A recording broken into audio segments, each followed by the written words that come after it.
Мено спортын төрөлцсөн сургуультай Эрдмал ах сургуулийн 11-ийн ангийн сурагч 9 Эрдэнэ байна.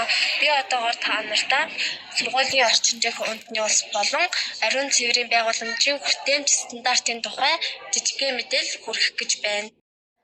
Одоогийн байдлаар манай сургуульд 4-5 ширхэг ус цэвэршүүлэгч байдаг. Коридорт бүгд ус цэвэршүүлэгч байдаггүй учраас хүүхэд бид тэр болгон ус уугаад байх нь ховор.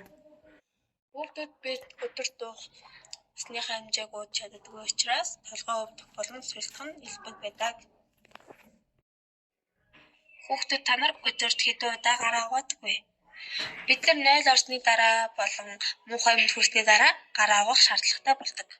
Гэвч бид нар 3 цэцэрлэгааны үеэр 0 орох үед 0-ыг хүртээмж багтай учраас гараа ууж чадахгүй гардаг. Харин манай сургуулийн гарааны угаалтуур элбэг байдаг учраас хүүхдүүд гараа бохирдуулах болон аваарлуулах үед гараа өдөрт тогтмол угаадаг.